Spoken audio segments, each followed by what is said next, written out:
हाजरों का भी यही मसला है, बलोचों का भी यही मसला है। हम इस चीज़ को ख़त्म करेंगे और मैंने उनसे बात की है कि हम इस मसले को ख़त्म करेंगे। फिर महंगाई, बेरोज़गारी, बदअमनी के अलावा इन्होंने फिर भी ऑपरेशनों की इजाज़त दी है।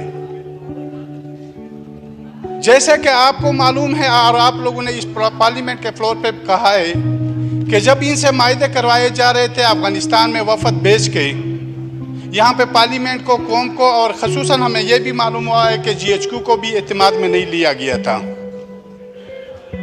तो जनाब स्पीकर, हम एक ही ये मौक़िफ़ है हमारा कि सबसे पहले उन जर्नलों को गिरफ्तार किया जाए, उन जर्नलों को सज़ा दी जाए, वो इदारों के अंदर है या अभी रिटायर हो चुके हैं, या आम वो ब्यूरोक्रेट्स जो इनके साथ राब्ते में हैं या इनके फैसिलिटेट हैं या इनको जो इलाके में वापस लेके आए हैं। जब तक जनाब स्पीकर इन जर्नलों को गिरफ्तार नहीं किया जाए, इनको यहाँ पे लाया न जाए और इनसे इन अमल को काटा न जाए और ये गंद फैलाने वालों को साफ न किया जाए, तब तक हम किसी ऑपरेशन की इजाज़त नहीं देंगे।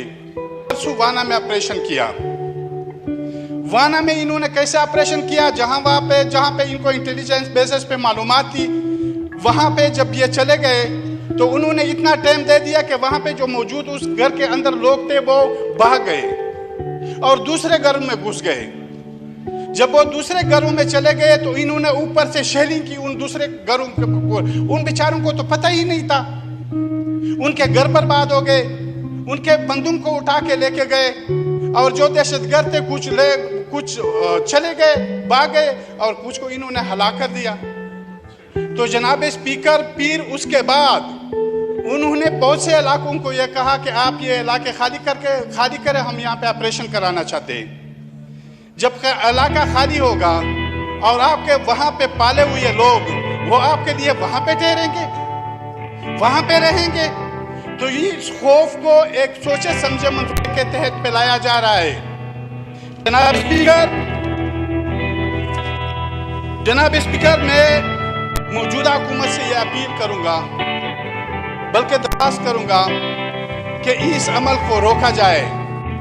जैसे मैंने पहले कहा कि उन लोगों को सजा दी जाए जो इसके जिम्मेदारान हैं, क्योंकि अब यह बात बहुत वाज़ेह हो चुकी है। ये लोग अब वजीरिस्तान से ज़्यादा पाकिस्तान के दूसरे सेटल एरियो में ज़्यादा आ चुके हैं और ख़ुसूसन ये सिंध की पट्टी तो इनसे बड़ी पड़ी है, दरियाई सिंध के कच्चे के इलाके इनसे बड़े पड़े हैं।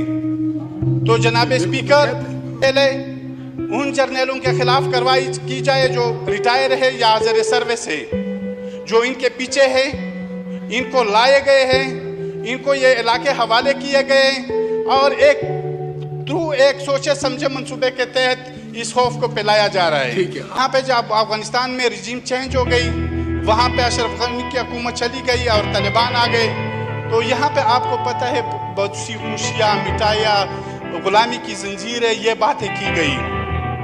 जनाब स्पीकर, वहाँ डॉक्टर नजीब शहीद के साथ इस रियासत का मसला रहा। फिर उसके बाद जो मुजाहिदीन आ गए, उनके साथ आपस की लड़ाई हो गई और शुमाली इत्तेहाद और इधर पश्तूनों का मसला हो गया, तो उसमें भी ये थे। फिर जब अमारत इस्लामी बन गई, मौला उमर जो उसका सरबराह था, फिर अमेरिका ने जब अफगानिस्तान में एंट्री की, फिर पाकिस्तान ने अमेरिका का साथ दिया। जनाब स्पीकर, उसके बाद जब अमेरिका इंटर हो गई, अशरफ करज़ई की हुकूमत आ गई, करज़ई हुकूमत के साथ यही मसला रहा। फिर उसके बाद अशरफ गनी की हुकूमत आ गई, उसके बाद भी यही मसला रहा, इख्तिलाफ रहा। अब जब इमारत इस्लामी, क्योंकि पाकिस्तान ने तो इसके लिए बहुत बड़ी मेहनत की थी, आलमी फोरम पे भी इन्होंने अपने आप को बदनाम किया था इस हवाले से, तो ये जब आ गए तो अब ये कौन सा इशू है कि अब इनके साथ इख्तिलाफ किया जा रहा है और बदअमनी को फैलाया जा रहा है। तो जनाब स्पीकर, हमें अपनी पॉलिसियों के ऊपर सोचना होगा। मैं वाज़ेह पैगाम देना चाहता हूँ कि हम इस ऑपरेशन की इजाज़त नहीं देंगे। अगर ये ऑपरेशन करना चाहते हैं तो हम खड़े होंगे। ہم مزاحمت کریں گے. اور میں اسی پارلیمنٹ کے فلور پہ کہنا چاہتا ہوں کہ اگر عید میں پھر اتنی یہ دم ہے، طاقت ہے، تو پھر وہ آ جائے آپریشن کرے. جناب، ہم کبھی یہ خواجہ سے بھی بیٹھے ہوئے ہیں، ہم کبھی اجازت نہیں دیں گے جب تک یہ ان جرنیلوں کو لگام نہ دے، ان کو پکڑے نہیں اور ان سے تفتیش نہ کرے اور ان کو قوم کے سامنے نہ لایا جائے اور ان پہ مقدمات قائم کیے جائے. دوسری بات، ہمارے کوہاٹ کے ساتھی جاوید خٹک ایڈوکیٹ کے گاڑی کو پرسوں جلایا گیا اور اس بیچارے کو دھمکیاں بھی مل رہی ہے. کوئی رضا خان وہاں پہ انٹیلیجنس ادارے کا کوئی ملازم ہے، وہ اسے دھمکیاں دے رہے کہ آپ پی ٹی ایم کو چھوڑ دیں، دوسرے سیاسی پارٹیوں میں آ جائے، ہم آپ کو ٹکٹ دیں گے، فیسیلیٹیٹ کریں گے اور اسمبلی تک پہنچائیں گے. یہ عمل سٹاپ ہونا چاہیے. اس طرح کے دباؤ، یہ ہتھ کنڈے نہیں استعمال ہونے چاہیے. اور ساتھ ہی وہاں پہ ایک دوسرے جو ریفیوجز ہے، جب افغانستان ریولوشن جب رشیا انٹر ہوئی تھی، اس ریولوشن کے بعد جب وہ یہاں پہ آئے ہوئے، اب ان کے گھروں کو مسمار کیا جا رہا ہے. خدا را لوگوں کو تکلیف نہ دیا جائے. اب اس کو بھی مجبور کیا جا رہا ہے، جاوید خٹک ایڈوکیٹ کو، اور ان کے گاڑی کو بھی جلایا گیا. آگے ان کی بات بھی سنی نہیں جا رہی ہے.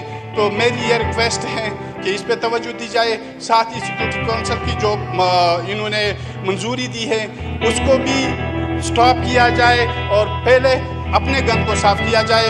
جو ہمارے اداروں کے اندر یا باہر موجود ہے، سب سے پہلے اس گن کو صاف کرنا چاہیے.